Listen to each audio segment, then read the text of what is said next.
2장 17절에서 3장 5절까지 한 절씩 교독하겠습니다.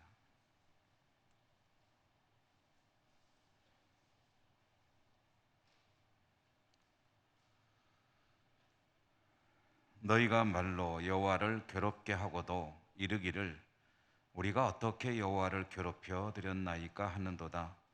이는 너희가 말하기를 모든 악을 행하는 자는 여호와의 눈에 좋게 보이며 그에게 기쁨이 된다 하며 또 말하기를 정의의 하나님이 어디 계시냐 함이니라. 만군의 여호와가 이르노라. 보라, 내가 내 사자를 보내리니 그가 내 앞에서 길을 준비할 것이요 또 너희가 구하는 바 주가 갑자기 그의 성전에 임하시리니 곧 너희가 사모하는 바 언약의 사자가 임하실 것이라. 그가 임하시는 날을 누가 능히 당하며 그가 나타나는 때에 누가 능히 서리요. 그는 금을 연단한 자의 불과 포백하는 자의 잿물과 같을 것이라. 그가 은을 연단하여 깨끗하게 하는 자 같이 앉아서 레위 자손을 깨끗하게 하되 금, 은같이 그들을 연단하리니 그들이 공의로운 제물을 나 여호와께 바칠 것이라. 그때에 유다와 예루살렘의 봉헌물이 옛날과 고대와 같이 나 여호와께 기쁨이 되려니와 내가 심판하러 너희에게 임할 것이라. 점치는 자에게와 간음하는 자에게와 거짓 맹세하는 자에게와 품꾼의 삭세에 대하여 억울하게 하며 과부와 고아를 압제하며 나그네를 억울하게 하며 나를 경외하지 아니하는 자들에게 속히 증언하리라. 만군의 여호와가 말하였느니라. 아멘. 주님 은총이 함께 하시기를 기원합니다. 하나님의 말씀을 들을 때 그 말씀을 통해서 하나님께서 전하시려는 그 뜻을 깨닫는 이는 복이 있습니다. 오늘 그 은혜가 여러분과 함께 하시기를 바랍니다. 말라기는 구약 성경의 마지막 책이죠. 하나님께서 이스라엘 백성들에게 마지막으로, 예수님 오시기 전에 마지막이죠. 마지막으로 자신의 심경을 선지자를 통해서 들려주시는 이야기가 바로 이 말라기입니다. 비유하자면 함께 살아왔던 가족이 부부였든 아니면 어떤 관계였든 연인으로 함께 지냈다고 해도 되겠죠. 그동안 친밀하게 지내던 관계에서 이제 이별을 작심하고 작정하고 마지막으로 그동안 쌓여있던 이야기들을 들려주는 듯한, 하나님께서 그런 마음으로 들려주시는 이야기가 바로 이 말라기다. 그런 이해를 가지고 이 말라기를 읽어나가면 훨씬 더 우리에게 좀 더 실감나게 이 말씀이 들려오겠죠. 여러분, 하나님에게 괴로움이 있을까요? 우리는 참 많은 괴로움들을 가지고 살아가고 있죠. 괴로운 일이 한두 가지가 아니죠. 하나님도 괴로운 것이 있으실까? 어떨까요? 이론상으로는 전능하신 하나님께 괴로운 것이 있을 수가 없겠죠. 하나님은 능치 못함이 없으시고 원하시는 걸 다 하실 수 있는 분인데 도대체 하나님에게 괴로운 게 뭐가 있겠느냐 라고 생각을 할 수가 있겠는데, 이제 그게 맞죠. 그게 맞는데 이 성경을 읽어보면, 이 성경을 통해서 보면 하나님께서 근심하실 때가 있습니다. 그리고 그 근심이 깊어지시면 그건 하나님도 괴로우신 거죠. 대표적으로 우리가 좀 새벽에 창세기를 읽고 있습니다마는 하나님께서 홍수 심판을 결정하실 때 뭐 갑자기 결정하셨을까요? 즉흥적으로 하셨을까요? 뭔가 좀 기분이 나쁘셔서 그러셨을까요? 하나님께서 이 땅에 피조의 세계를 다 멸하실 때는 정말 시간적으로는 오랜 시간, 그리고 하나님의 내면에서 인간적으로 비유해서 생각해 본다면 하나님 마음속으로 깊은 고민 끝에, 고심 끝에 결정하신 일 아니겠습니까? 성경에도 보면 하나님께서 홍수 심판을 결정하시기 전에 이 땅을 지으시고 특별히 사람 지으신 것을 후회하시는 그 모습이 전해지고 있습니다. 탄식하셨다고 그러죠.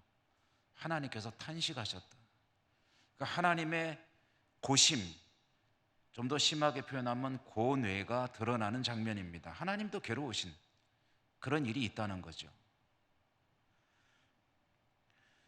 하나님께서 괴로우실 때를 생각해 본다면 언제가 괴로우실까? 어느 때가 괴로우실까? 하나님께서 정말 힘들어 괴로워하실 때는 언제일까? 가장 괴로우실지 가장 괴로우실 때라고 단정 지을 수는 없겠지만 상당히 괴로우실 때 이야기를 오늘 우리가 받은 본문이 전해주고 있습니다. 오늘 우리가 2장 17절부터 읽었죠. 2장 17절에 보면 하나님께서 말씀하시죠. 너희가 나를 괴롭게 한다는 거죠. 어떻게 괴롭게 하느냐? 너희가 말로 나를 괴롭게 하는구나. 2장 17절에 보면 너희가 말하기를 모든 악을 행하는 자는 여호와의 눈에 좋게 보이며 그에게 기쁨이 된다 하며 또 말하기를 정의 하나님이 어디 계시냐 함이니라. 이렇게 말하면서 나를 괴롭게 한다는 거예요. 좀 전에 제가 봉독한 부분을 좀 쉬운 말로 풀어보면 이런 이야기입니다. 하나님이 사람들이 이렇게 투덜대는 소리를 듣고 괴로워하시는 거예요. 그럼 사람들이 뭐라고 투덜댔느냐 하면 하나님은 악한 사람도 좋아하신다. 오히려 악한 사람을 더 좋아하시는 것 같다. 공의로우신, 정의로우신 하나님은 없다. 사람들이 이렇게 말한다는 거예요. 이제 그 속에 있는 것은 속뜻은 그런 거겠죠. 하나님을 잘 믿고 살아가는 우리들을 왜 돌봐주시지 않고 악하게 살아가는 저 사람들이 저 잘 살아가는데 어떻게 구경만 하고 계시냐? 하나님이 정말 정의로운 분이냐? 정의로운 하나님은 없다 라고 투덜대는 그 소리를 들을 때 하나님은 괴로우시다는 거예요.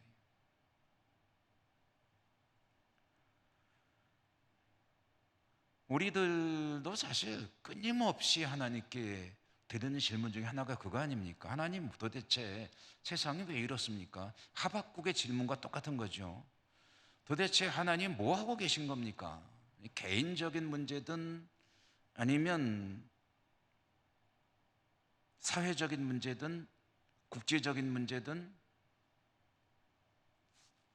왜 세상에 악인이 잘 되는가? 하나님은 왜 악을 그대로 방치해 두시는가? 왜 선한 사람, 믿음의 사람들이 이렇게 힘겹게 당하며 살아가는 세상을 그대로 두시는가? 죄 없는 사람들이 그렇게 희생을 당하는데 신은 왜 그대로 구경만 하고 있는가? 신은 그래서 아무리 생각해도 없다.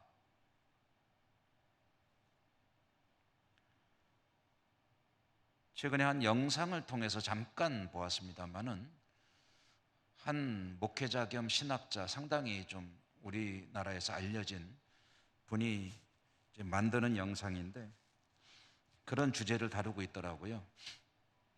러시아와 우크라이나 전쟁이 지속되고 있는데 특별히 러시아는 이제 침공한 사람들이고 우크라이나는 침공을 당한 사람이잖아요. 그래서 우크라이나의 시민들이 굉장히 이제 피해를 보는 그 소식을 많이 듣고 있지 않습니까? 이제 이런 문제를 놓고 이제 질문을 한다는 거죠. 러시아가 우크라이나를 불법 침공해서 수많은 선량한 시민들이 목숨을 잃거나 또는 피를 흘리거나 재산상의 피해를 보거나 또는 이리저리 방황하면서 고통을 겪고 있는데 왜 신은 그런 전쟁을, 침략 전쟁을 그대로 두고만 있느냐? 이제 기독교 신앙을 가진 사람 입장에서는 이런 현실을 우리는 어떻게 받아들여야 되느냐? 그리고 뭔가 이런 문제에 대해서 하나님의 뜻이 있다, 또 뭔가 신앙적으로 해결하는 사람들은 그렇게 일단 받아들이겠지만 그렇지 못한 이들은 공격적으로 질문할 수가 있죠. 도대체 이게 뭐냐는 거죠.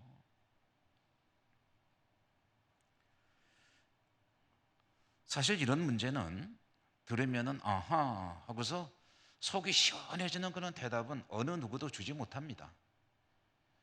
왜냐하면 성경이 그렇게 대답하고 있지 않기 때문입니다.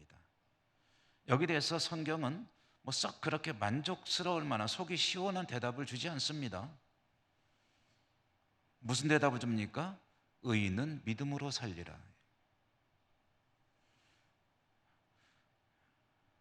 하나님의 백성은 하나님을 믿고 하나님께서 하시는 일을 믿고 기다려야 된다라는 거예요. 그게 성경의 대답입니다. 왜 이러십니까? 라고 따지는 사람에게 대답될 수가 없죠. 그러니 좀 과격하게 나가면 나는 그런 신은 안 믿을 거야 라고 뛰쳐나가는 이들도 있을 수 있고 아주 공격적으로 나오는 이도 있을 수 있지 않겠습니까? 자, 오늘 우리가 받은 이 말씀, 제가 말라기를 계속 말씀을 전해드리면서 그 전개되는 형태를 몇 차례 말씀드렸죠. 하나님께서 말라기 선지자를 통해서 이렇게 말씀하시는 거죠. 너희들이 나를 괴롭게 한다. 너희들은 나를 괴롭게 하는데 그런데 언제 우리가 하나님을 괴롭게 했습니까? 라고 대답을 하는구나. 너희들이 언제 나를 괴롭게 하는지를 아느냐? 라면서 이제 이 이야기를 하신 거예요. 너희들은 세상이 악한데도 하나님이 세상을 그대로 두는구나. 하나님은 악한 이들을 더 좋아하시는 것 같다. 그러니까 악한 사람들이 더 흥하고 그리고 세상을 다스리고 선한 사람들을 고통을 주고 그래도 아무 문제 없이 잘 살아가지 않느냐? 의로우신 하나님이 어디 있냐? 하나님은 없다. 이렇게 외치는 너희들의 말이 나를 괴롭게 하는구나. 오늘 이 말씀이 이제 전형적인 말라기의 전개 방식입니다. 사실 제가 뭐 카운트는 안 했지만 이런 방식으로 이게 지금 네 번째 하나님과 백성들 사이에 토론이 벌어지는 그런 내용입니다. 그동안에 세 번 이 형식으로 진행이 되어 왔고 네 번째 말라기엔 총 6번의 이 토론이 들어 있습니다. 오늘 우리가 네 번째 이 부분을 본 건데요. 하나님께서 너희들이 그러는구나 라고 하시고 이제 마지막으로 주시는 대답이 3장 1절, 2절, 3절, 4절, 5절의 말씀이 그 사람들의 불만에 대한 하나님의 대답입니다. 이것은 하나님의 계획이기도 하죠. 하나님 주시는 대답의 핵심은 뭐냐면요, 하나님 백성들이 가지고 있는 질문, 불만, 불평, 왜 세상이 악이 성행하고 악한 이들이 더 잘 되느냐 하는 이 문제에 대해서 하나님 주시는 대답은 뭐냐면 하나님의 날이 있을 것이고 그 하나님의 날에 하나님께서 세상을 심판하실 것이고 그 심판을 통해서 세상을 바로잡으실 것이다 라는 대답이 오늘 1절에서 5절까지의 내용입니다. 그 중심이라는 거죠. 하박국을 통해 주신 대답과 똑같은 거죠. 왜 그러십니까? 하니까 가만 놔둘 리가 있냐? 심판한다. 그리고 그때까지 의인은 믿음으로 사는 것이다. 오늘 말씀도 3장 1절에 보면 주가 갑자기 그의 성전에 임하시리니 라는 이 대목, 이것이 하나님께서 심판을 위해 오신다는 말씀입니다. 하나님께서 직접 오시겠다. 2절에 보면 그가 임하시는 날을 누가 능히 당하며 그가 나타나는 때에 누가 능히 서리요. 그는 금을 연단하는 자의 불과 표백하는 자의 잿물과 같을 것이라. 금을 연단한다. 이것은 금을 불로 다루고 가지고 깨끗한 순금을 뽑아내는 걸 말하는 거죠. 그리고 표백한다는 것은 때에 찌든 옷을 때를 뽑아내고 깨끗하게 하기 위해서 이제 잿물을 쓰는 것. 저 어렸을 때 어렴풋이 기억나는 게 빨래 비누가 귀했던 것 같아요. 그래서 그 어른들이 빨래할 때 잿물을 아마 썼던 거 맞는지 모르겠습니다만은 그게 어렴풋이 기억이 납니다. 제가 빨래 안 해와서 잘 모르겠는데요. 어쨌든 그게 기억이 나요. 그래서 빨래를 삶기도 하고 빨래 비누는 조금 아껴 쓰셨던 것 같아요, 어머니께서. 어쨌든 표백하는 그 잿물과 같을 것이라. 하나님께서 오셔서 지금 세상의 모든 모순과 오류들을 바로잡으실 때가 있는데, 그 때가 뭐냐면은 금속을 연단하는 것과 같고 재련하는 거죠. 그리고 오염된 빨래를 깨끗하게 세탁하는 것과 같은 그 일을 하나님이 직접 오셔서 하실 것이다. 그때는 아무도 그 앞에서 감당할 수 없을 것이다 라는 말씀으로 이런 불만에 대한 대답을 주십니다. 하나님 오셔서 하시는 일이 계속 조금 더 언급되고 있는데요, 3절에 보면 레위 자손을 깨끗게 한다고 하셨습니다. 레위 자손, 이 레위 자손은 제사장들을 말하는 거죠. 말라기 앞부분에 보면은 여러분, 제가 몇 차례 말씀드렸지만 앞부분에서 하나님께서 제일 먼저 불만을 터뜨리신 부분이 바로 이 제사장들의 타락의 문제죠. 성직자들의 타락. 하나님께서 임하시면 그 타락한 성직자들, 제사장들을 정죄하실 것이다. 깨끗게 하신다는 거죠. 불순물을 재련하듯이, 세탁물을 깨끗게 하듯이 제사장들을 깨끗게 하실 것이다. 그러면 깨끗해진 제사장들을 통해서 제사가 드려질 것이고, 그동안에 오염된 제사장을 통해서 하나님께 제사를 드릴 때 그 제물을 보이콧 하시던 하나님께서 그때는 그 제사를 즐겁게 받으실 것이다 라고 말씀을 하십니다. 그러니까 여러분, 예배를 드림에 있어서 예배가 하나님께 연락되지 않는다고 한다면 그 이유는 순전히 예배 드리는 자에게 있습니다. 하나님께서 예배 드릴 뭔가 좀 다른 일이 있으셔가지고 예배를 지금 안 받으시거나 못 받으시거나 좀 시큰둥하시거나 그런 일은 없습니다. 하나님은 예배 드리는 자가 전심으로 영과 진리로 올려드리는 그 예배를 기쁘시게 받으시는 분입니다. 예배를 통해서 하나님과의 만남이 있고 하나님과의 교제가 있고 하나님의 은혜를 받아 누리는 그런 예배에 성공하는 그런 예배자가 되는 것, 그 책임은 예배하는 이에게 있다는 거죠.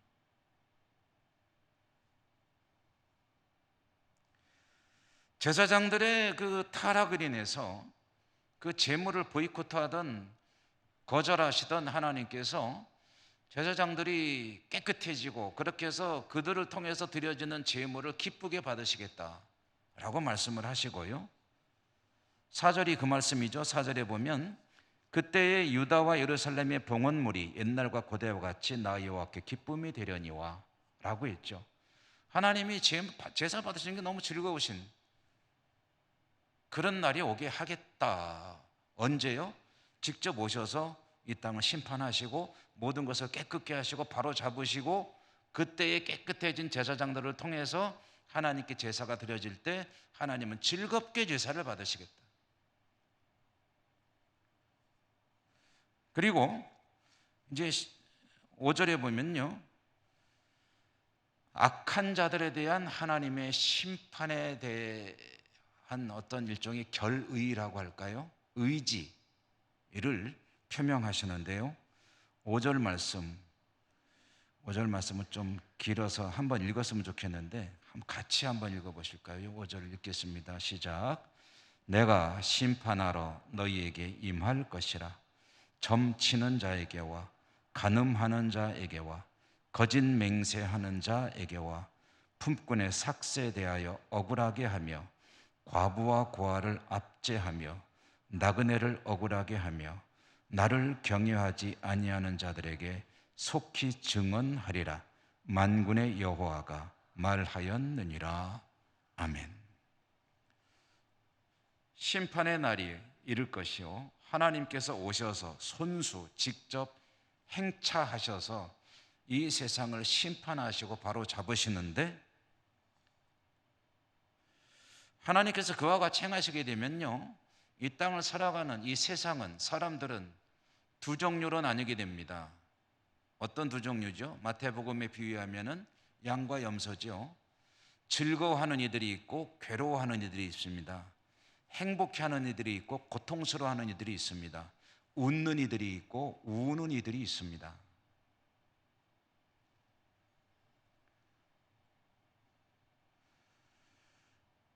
하나님이 오셔서 세상을 심판하실 때 그 정화의 대상이 되는 이들은 고통 가운데 있을 것이요, 정화를 통해서 세상에 바로잡히는 것을 즐거워하는 이들은 기뻐하며 환호하며 하나님께 영광을 돌리겠죠. 오늘 이 하나님께서 5절에 보면 7가지의 죄를 나열하고 계십니다. 7가지입니다. 늘 말씀드리죠, 7이라는 숫자는 하나님께서 사용하시는 완전수다, 꽉 채운 숫자다. 그래서 이 7가지는 세상의 모든 죄를 망라하는, 꼭 이 죄만 말하는 게 아니고 대표하는 그런 죄들을 7개로 하나님께서 나열하고 계시다. 이런 죄들에 대해서 이제 심판하신다는 거죠. 그런데 여기 7가지 수많은 이 땅에 죄가 얼마나 많습니까? 그런데 이 7가지가 나온 것은 아마 그 당시에 하나님께서 말라기를 통해서 말씀하실 그 당시에 가장 좀 흔한, 그리고 가장 사회 문제가 되고 있는 그런 사람들의 과오들을 이렇게 뽑아 놓은 것으로 이해를 할 수가 있을 것입니다. 가장 흔한 범죄라는 거죠. 7가지 문제가 뭐냐 하면은요, 첫째로는 점치는 것이라고 했죠. 점치는 것. 이 점치는 것은 하나님 백성들에게는 절대 해서는 안 되는 짓입니다.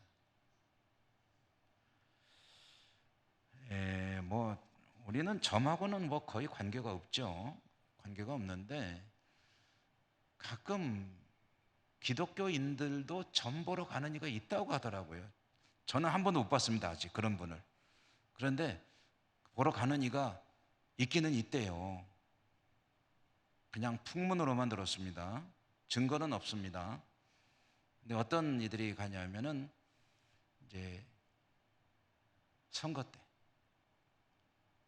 때 좀 가기도 하고, 또 시험 볼 때, 이럴 때, 뭐가 어려운 문제가 있을 때, 그때 하나님께 나와서 기도해야 되는데, 기도하는 것보다 이제 그 영한 점 보는 양반을 찾아가 가지고 적지 않은 돈을 내고 이제 점괘를 받아온다. 사실인지는 모르겠어요. 근데 이 점치는 것은 하나님께서 절대 용납할 수 없는 겁니다. 이것은 이방 종교의 한 형태이지만 하나님이 아니라 다른 어떤 누군가를 신적인 존재로 인정하고 그를 의지하는 것이기 때문에 말하자면 영적인 간음이죠.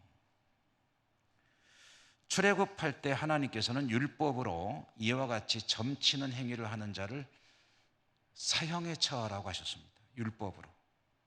아주 심각한 범죄입니다. 하나님 앞에. 혹시 점치는 분 보시면은 꼭 말려주세요. 그런 거 하면 안 된다고. 둘째로는 오늘 말씀해 보면 간음이죠. 간음, 성적 타락.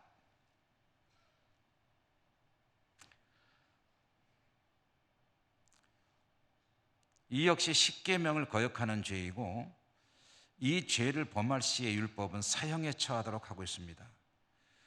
어느 시대나 타락하면은 제일 먼저 떠오르는 것 중에 하나가 이 성적인 타락, 문란한 성풍속도, 이것도 역시 사형에 처하도록 되어 있죠. 세 번째로는 거짓 맹세입니다. 거짓 맹세도 역시 십계명을 범하는 죄입니다. 이 거짓 맹세가 큰 문제가 되는 것은 하나님의 이름을 빌려서 맹세를 해서 하나님의 이름을 망령되이 일컫는 것이고, 하나님의 영광을 가리우는 것이고, 하나님 이름을 욕되게 하는 거죠. 그리고 이런 거짓 증언을 통해서, 여러분, 거짓 증언하게 되면 반드시 피해를 보는 사람이 있죠. 애꿎은 사람을 그의 어쩌면 삶의 위기 가운데로도 몰아넣을 수 있는 것이기 때문에 모르면 모른다고 해야 되는데, 잘 알지도 못하면서 아는 듯이 얘기하면 안 됩니다. 내가 들었는데 말이야, 이런 말을 옮기는 것도 넓은 범위의 거짓 증거입니다. 확실히 알지도 못하면서 내가 누구한테 들었는데 말이야, 안목애가 그랬대. 특별히 여러분, 교회에서 이 말이 말이죠, 퍼져가지고 굉장히 상처되는 일들도 자꾸 빈번하게 발생하고 그러는데요. 눈으로 보지 않은 거는 입 밖으로 꺼내지 않는 게 좋습니다. 함부로 말하면 큰일 납니다. 한 사람의 생명을 다칠 수도 있어요. 더 길게 말씀드리긴 그렇고요. 네 번째로는 품꾼의 삭세에 대해서 억울하겠다는 거죠. 이것은 착취죠, 착취. 정당한 임금을 지불해야 되는데 안 주는 거, 요즘도 그런지 모르겠어요. 초창기에 제가 벌써 세월이 많이 흘렀죠. 우리 예천교회로 오기 전에 먼저 교회에서 이제 부교역자로 사역을 할 때 제가 했던 일 중에 중요한 일 중에 하나가 뭐냐면 외국인 근로자들을 위한 예배를 드리는, 그래서 러시아인들을 모아서 예배드리고 중국인들을 모아서 예배드리고 동남아에서 온 사람들, 인도네시아, 캄보디아 이런 데 온 사람들 모아서 예배하고 이제 현지 언어를 하는 목회자들을 초청해 가지고 그들을 위한 예배를 하는데, 근데 그때 가장 이분들이 호소하는 게 뭐냐면 임금 떼먹은 것 좀 받아달라는 거예요. 그러면은 저는 그 일을 못하니까 그쪽에 이제 그 문제만 전문으로 하는 그런 목사님하고 또 그런 분들이 있어요. 그런 분들 연결해서 이제 임금을 좀 받아주려고 노력도 하고 했었는데, 정말 그렇게 하면 안 되는데 그러는 분들이 많더라고요. 어떻게든 그거 얼마나 된다고 그걸 안 주려고 하는 걸 보면서 너무 속이 상하고 했던 그런 기억이 납니다만은, 착취는 근본적으로 인간 존중에 역행하는 일이죠. 여러분, 인간은 누구든 고귀한 존재입니다.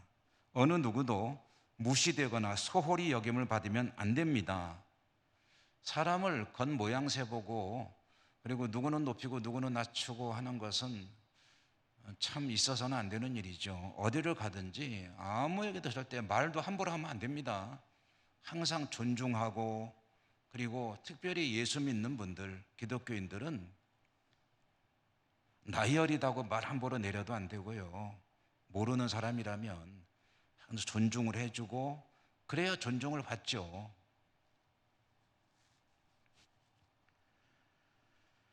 어떤 상황에서도 어느 누구도 가볍게 여기지 않는 인간 존중의 사회, 그것이 교회에서 먼저 이루어지고 교회를 통해서 사회적으로, 여러분, 우리나라에 복음이 들어오고 제일 이렇게 표현해도 죄송한데요. 제일 뭐라 그럴까요? 혜택을 받다 그럴까요? 도움을 많이 받은 분들이 여성들이잖아요. 그리고 신분적으로 그 당시 엄연한 신분 사회니까 신분적으로 하층민들, 상민들. 근데 그게 얼마나 단단한지요. 교회가 들어와 가지고 뭐 대표적으로 이제 지금 생각나는 교회가 이제 예를 들자면 서울의 승동교회 같은 경우에는요. 처음에 양반들이 교회를 다니고 있었어요. 그런데 거기에 이제 양반 아닌 사람 가족이 한 가족이 선교사에게 은혜를 입었기 때문에 교회를 나오게 됐어요. 그러니까 기존에 나오던 양반들이 선교사한테 찾아가 가지고 저 사람들 못 나오게 하라고. 양반하고 어떻게 상민이, 그때 상민이라고 안 했겠죠. 어쨌든 상민이 같이 앉아서 예배를 드릴 수가 있느냐? 저 사람 내보내라. 그러니까 선교사가 아예 안 된다고. 하나님 앞에 모두 다 똑같은 고귀한 존재다라고 하니까 그러면 저 사람 안 내보내면 우리가 나가겠다 하니까 야, 이게 고민이거든요. 선교사도 목회자인데 교인들도 얼마 되지도 않는데 한 20여 명이나 될까 하는데 그 한 집 때문에 다 나가겠다 그러는 거예요. 고민했죠. 그렇지만 고민이 되는 여러분 같으면 어떻게 하실랍니까? 한 집 때문에 다 나가겠다 그러면 어떻게 하실랍니까? 그 이유가 뭐냐면은 우리는 양반이고 저 사람은 상민이기 때문에 같이 예배드리면 안 된다는 거예요. 그러니 저 사람 받지 말라는 거예요. 야, 그거는 안 되잖아요. 아무리 양보를 해줘도. 그래서 받았어요. 그랬더니 이 사람들이 다 떠나버렸어요. 그래서 다른 데 가서 교회를 세웠어요. 그러니까 지금 이제 이 들어온 이 양반은 얼마나 미안하겠어요. 선교사님한테 미안하고 교회 미안하고 자기 때문에 다 떠났다 그러니까 이 양반이 죽으라고 전도를 했어요. 얼마 안 돼서 교세가 다시 회복이 됐습니다. 그 대신 주로 이제 양반보다는 상민들이 많은 교회가 됐죠. 그런데 나간 양반들이 얼마 있다가 은혜를 받았는지 다시 돌아왔어요. 우리가 잘못했다고. 그래서 이제 그 교회가 지금의 승동교회입니다. 서울에. 승동교회 역사에 나오는 이야기인데요.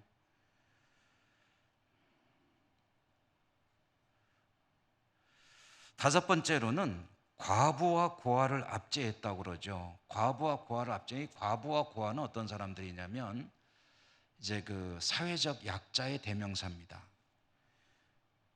구약 성경에서는 약한 사람 하면은 홀로 된 여성, 그리고 부모 없는 아이. 성경은 여호와 하나님이 이런 사람들의 아버지라고 구약 성경에서는 말합니다. 그러니까 아버지를 보면은 그 자식들을 잘 대해줘야 되잖아요. 근데 약자라고 압제하는 것은 아까 착취랑 비슷한 맥락이죠. 여섯 번째로는 나그네를 학대한다고 했습니다. 이 나그네도 역시 마찬가지예요. 구약 성경에서 이 홀로 된 여성 그리고 부모 없는 아이와 함께 가장 약한 사람이 바로 이 나그네입니다. 오늘날의 나그네 여행자들은 뭐 그렇지 않죠. 여유가 있어야 여행도 다니고 그러는 법인데 과거의 여행자들은 어찌 보면 이제 떠돌이라고 할 수가 있죠. 그리고 혹시 떠나서 어디를 가더라도 제대로 안전 보장도 안 돼요. 어디 가다 강도를 만날 수도 있고 그리고 무슨 숙박이나 이런 거 교통시설이 제대로 되어 있는 것도 아니고 가다가 어떤 동네 가면은 나그네 이방인이라고 그냥 돌 던지기도 하고 두드려 패기도 하고 이런 여러 가지로 어려운 가운데 이 돌아다니고 있는 이 떠돌이 나그네, 자기 방어 대책이 없는 사람, 이런 사람을 잘 대해줘야 되는데 오히려 학대하고 있는 그런 사회적 분위기, 이것이 하나님 앞에 용납될 수 없는 범죄라는 거고요. 일곱 번째는 하나님을 경외하지 않는다. 이 하나님을 경외하지 않는다는 것은 앞에 나온 모든 것을 포함하는 그런 좀 더 근본적인 하나님 앞에 과오가 되겠죠. 여러분, 하나님을 두려워하지 않을 때 인간은 죄와 친해지게 되어 있습니다. 이건 틀림없습니다. 하나님을 두려워하면은 죄와 가까워질 수가 없습니다. 죄와 점점 친밀해진다는 얘기는 하나님을 두려워하는 마음이 점점 옅어지고 있다라는 그런 이야기가 되는 거죠. 우리 그러지 않습니까? 어떤 나쁜 짓을 하는 사람을 보면은 그때 뭐라고 그러죠? 하늘이 두렵지 않냐고. 어떻게 그럴 수 있냐고. 하늘이 두렵지도 않으냐. 하늘이 두려우면 그런 일을 못 한다는 거죠. 하나님을 믿고 하나님을 의지한다면 해서는 안 될 일을 하는 사람들의 소식을 가끔 뉴스를 통해서 보잖아요. 기가 막히죠.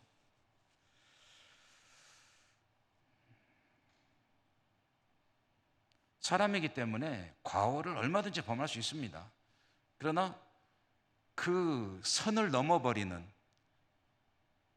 그런 것들은 보면은 참 기가 막힌 그런 모습들도 보게 되는데요. 그러니까 하나님이 오셔서 이 모든 것을 다 바로잡으신다는 얘기는 이와 같은 죄들에 대해서는 심판하신다는 거죠. 그러니까 하나님이 오시면은 하나님 앞에 믿음으로 바르게 산 이들은 기뻐하며 환호할 것이요,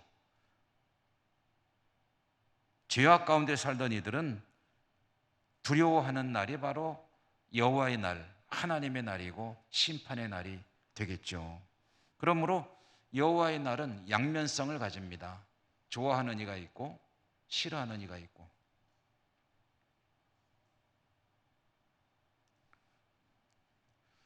아빠가 퇴근하고 집에 왔는데 아이들이 아빠를 향해 달려가서 매달리고 막 그러면은 그 가정은 참 포근한 행복한 가정이죠. 근데 저 어렸을 때는 그런 이야기를 많이 했었어요. 아이들이 잘 놀다가 아빠가 딱 들어오면 지방으로 다 들어가 버리는, 숨어버리는 거예요. 아빠가 무서운 그런 시대였었습니다. 물론 안 그런 가정도 있었겠죠. 그러나 그런 이야기들을 많이 들었어요. 그게 흔한 모습이었습니다. 아버지가 들어오시면 갑자기 분위기가 딱 경색되는. 요즘은 뭐 아빠가 들어오면 애들이 뭐 난리가 나죠. 하나님이 오실 때 퇴근하는 아빠를 맞이하듯이 달려가서 매달릴까 아니면 어디로 숨을까?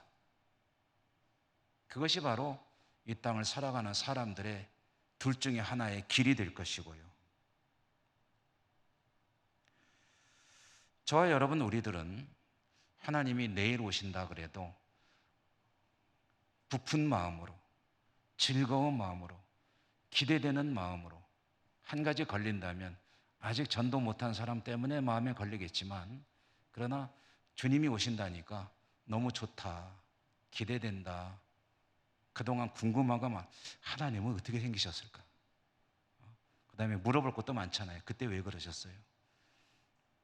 그리고 영원히 사는 삶으로 이제는 뭐 암도 없고 고혈압도 없고 질병도 없고 죽음도 없고 그런 하나님과 더불어 영원히 살아가는 세상에서 산다라고 기대할 때 여러분 좋으시죠? 별로 안 좋으신가 봐요. 안 좋으세요? 개똥밭에 굴러도 이승이 좋다 뭐 그런 말도 있죠. 여러분 주님 오실 날을 잘 준비하시는 우리 모두의 삶이 될 수 있기를 간절히 소망합니다. 은혜로우신 하나님 감사합니다. 오늘도 말라기 선지자를 통해 주신 말씀을 들었습니다. 그렇습니다. 여호와의 날, 심판의 날, 그 날에 저희들은 하나님을 즐거워하며 환호하며 맞이할 수 있는 준비된 삶을 잘 살아갈 수 있도록 성령님 인도하시며 축복해 주시옵소서. 예수님 이름으로 감사하고 기도드립니다. 아멘.